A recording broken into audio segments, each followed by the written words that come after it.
Going to test your memories a bit. In the Walt Disney version of the fairy tale, Snow White and the Seven Dwarfs, does anyone remember what the dwarves do while they work?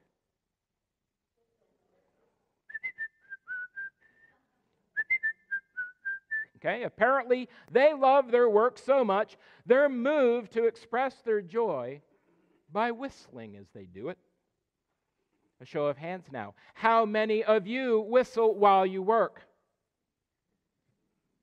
Yep, I got one back there. I can't say I'm surprised, Alan. Right. After worship on many Sundays, you may well hear me whistling our sending song as I'm wandering around. I just can't help it. It just happens without any planning. Now, for retirees, spontaneous whistling is probably no big deal. Prince Alan, that's all I'm saying. But a word of caution to the office dwellers and cubicle farm denizens among us: unless you are a virtuoso whistler, and alas, they are very few and far between, you may find yourself in a supremely hostile environment where joyful whistling while you work is concerned. Just can't happen. So beware.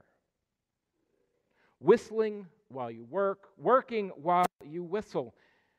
As I mentioned last Sunday, our work, our calling or vocation is something pastors talk about fairly often, but not just among themselves, but especially with others, as pastors talk with those who are wrestling with the question of what God is calling them to do with their lives.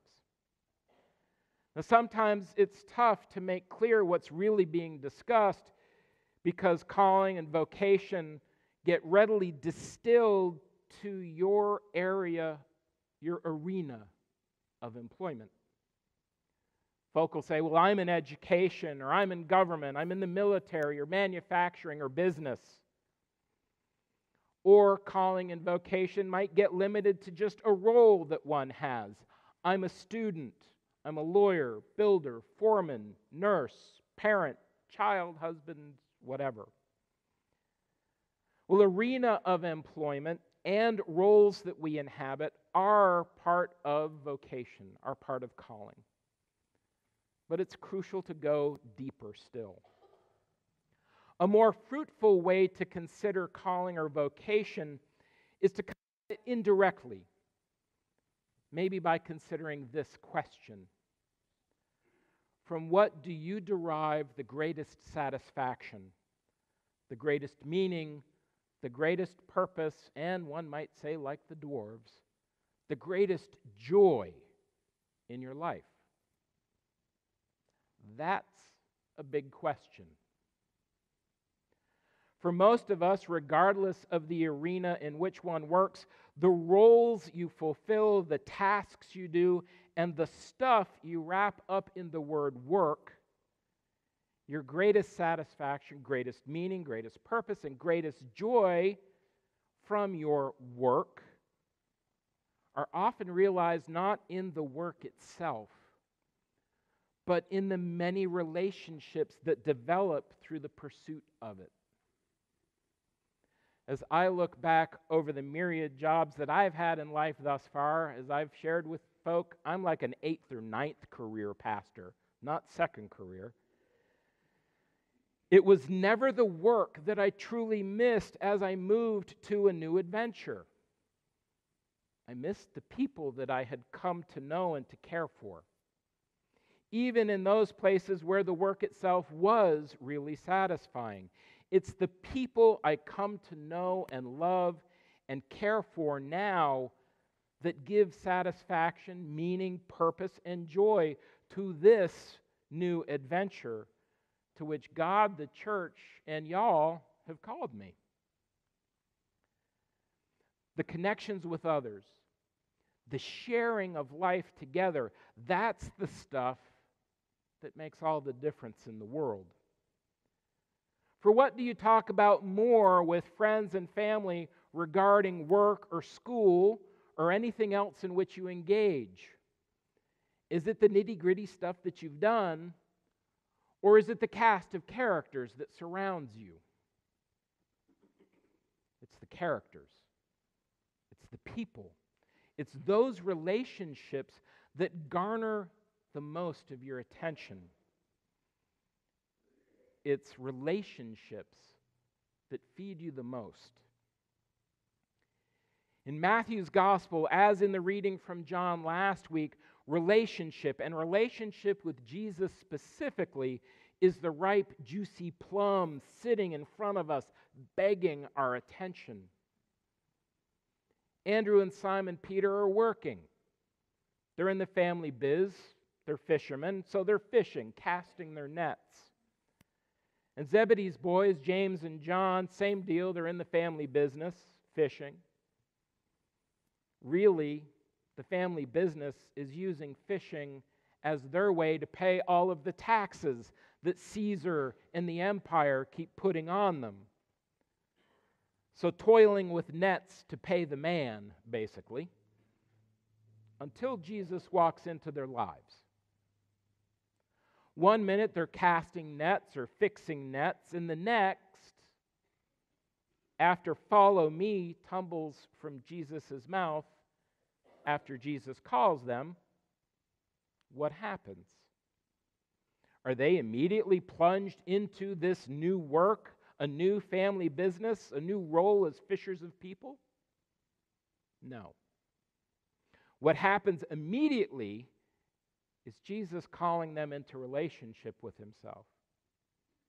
Follow me, and I will make you fishers of people. Now, these guys aren't superstars. They aren't religious scholars or priests. They aren't the top percentile of the best and the brightest that Galilee had to offer. They were fishermen, average Joes. They was just folks, as they'd say in my family. They were any one of us. Relationship with Jesus comes first for Andrew, Simon, James, John, and all of us. We're called by Jesus into a relationship with him before any fishing for people begins. And that makes sense, doesn't it? Don't you need to know Jesus at least a little bit before you tell others about him? As with all relationships, getting to know Jesus takes time. Even when his call to you and response to it are immediate, as it was for 4 fishermen. Jesus builds his relationship with you. He teaches you. He shows you what life with him is all about before he sends you out to fish, before he sends you out to proclaim him to the world, to teach his ways, to baptize and make disciples of all nations out there. Relationship with Jesus is at the heart of his call to you and to me. I want you to take a minute and think about the people in your life. Now, whether you can number them just on one hand or if it would take a stadium to hold them all, there are folks in your life. Take a moment to call to mind one particular person with whom you're in a significant relationship right now. Maybe that relationship is a source of joy or sorrow or frustration or hope for you. Here we are, right now, worshiping God, gathered together, and where 2 or 3 or all of us are gathered, who's in our midst? Y'all say it louder, because the folk on the other side are asleep. They're not with us. So go ahead, hit them with it. Jesus. Thank you. Man, I set you up with the perfect Sunday school question, with the perfect answer. It's always Jesus in Sunday school, right? Jesus is in our midst, in relationship with us, in this sacred space where we may sense Jesus' presence more profoundly than at any other time this week, take a moment right now to pray for the person who you just thought of.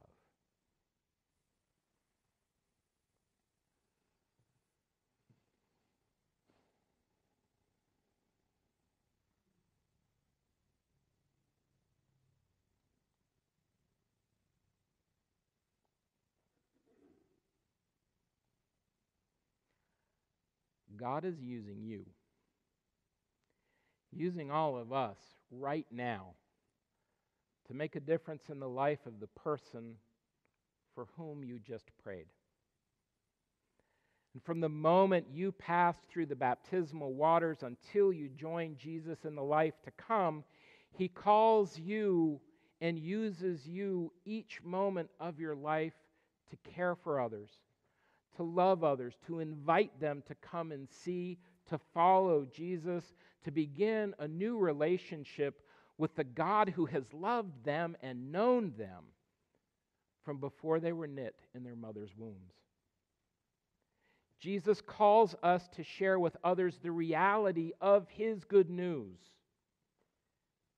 Jesus wants them, like us, to experience immeasurable grace, mercy, forgiveness, and all the blessings and the challenges of being in a seriously serious relationship with their living God. Jesus' great light shining forth in the darkness is a life lived in relationship with Him. He calls us to relationship with Him before anything else.